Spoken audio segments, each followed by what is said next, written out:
And just describe what the sort of atmosphere at the moment feels like in and around the place. Would it be fair to say it's like extremes? It feels like, you know, you're dealing in a world of extremes? Probably externally, yes, but not internally. I think anyone sort of, you know, particularly within the football department, you know, we've tried to maintain a real sort of discipline around, you know, how we kind of behave and sort of the noise on the outside, trying to keep it away from us. Because like I said, it's extremes. You know, you come back from Frankfurt and everyone's sort of on a high and buzzing, and then obviously there was another disappointing game in the league, so then it kind of, that flips 180 degrees. So, you know, I think from our perspective it's really important we kind of just cocoon ourselves from that. And in terms of cocooning it, how easy is that? Yeah, it's not easy because, you know, as much as I can say, well, you know, block out the noise, yeah, we all live in the outside world. You know, if I could keep them locked up in here for the next month, I'd be okay. But I think for the most part, yeah, I think they're handling it pretty well. You used the word hysteria in the press conference, and do the players feel it's a hysteria as well around the place? Are they that grounded as well? They understand? Well, again, who's to say? You know, but again, I try and sort of reinforce to them that really the most important information they're going to receive is within these walls, you know, and because again, like a lot of it from the outside, people kind of make assumptions or don't have all the information, and you know, whether they think that something's working or not working, you know, what's more important is internally we know, you know, what we're trying to achieve and how we're trying to go about those things, and again, you know, you try and insulate the players as much as you can. You mentioned the Stonecutters credo in your press conference, and I found that a really interesting analogy. What, you know, explain it in a bit more detail and why you felt it important to bring up to the players.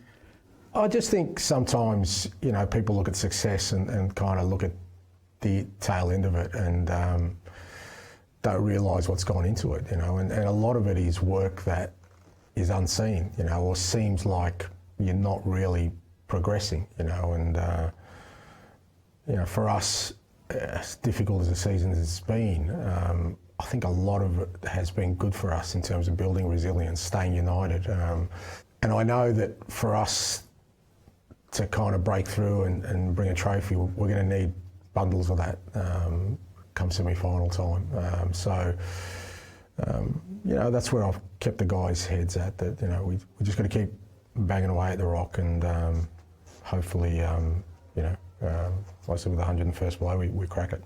That must be exciting, but also immensely frustrating as well, because if you do the crack the rock 100 times and it comes to the 101st blow and it never happens, will you feel a sense of the players not being rewarded and not being sort of recognised for what they have achieved here?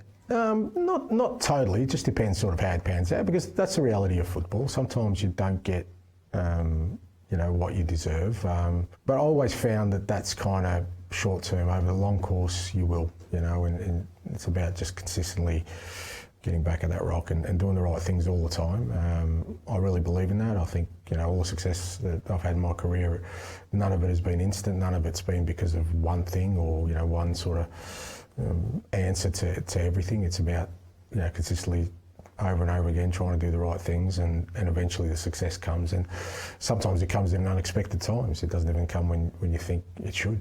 You've clearly brought the success, the learnings and the values to your role here. Do you feel that the younger you, the South Melbourne coach, could have coped with what you're having to deal with now? No, probably not. No, that's the reality of it.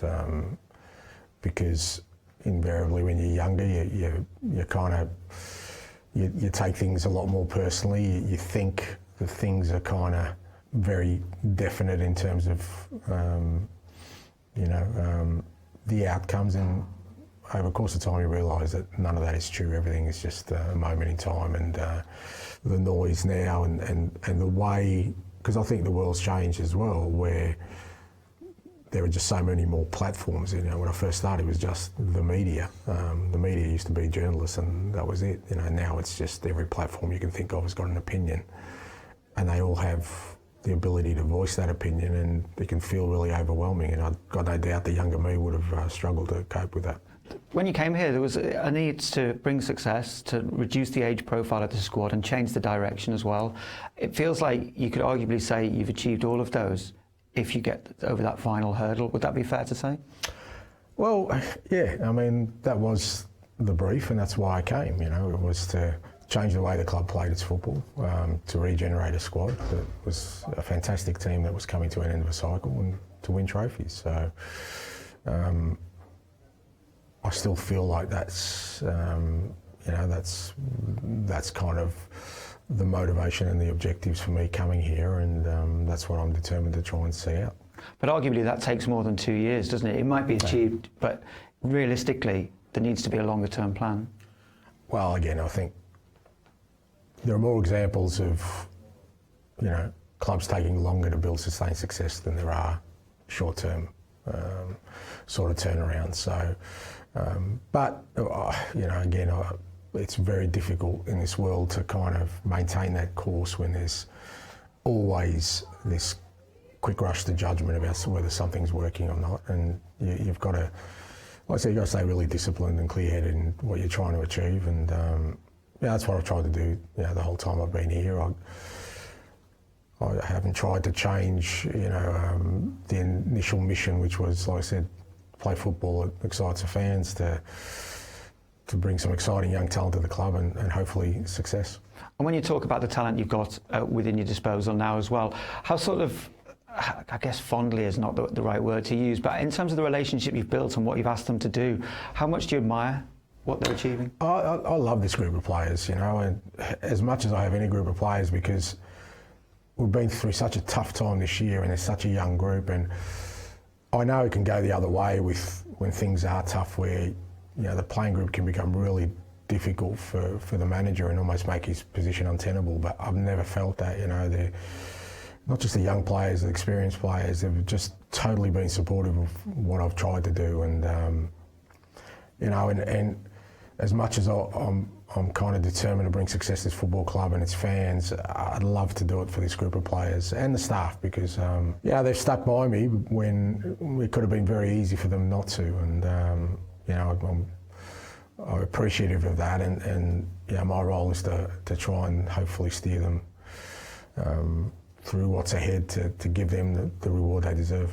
In some ways, you draw strength from that then, from the response you've had? Absolutely, yeah. I think I've said many times that you talk to any manager and it can be very isolating in tough times if you feel like you're the only one sort of in the boat rowing in one direction, and I've never felt that. Even in the toughest times this year, I've just felt people are behind me, and they believe in what we're trying to do, and it's a great sort of strength. And to be honest, we wouldn't be in the position we are in terms of in the final four of a major competition unless that existed.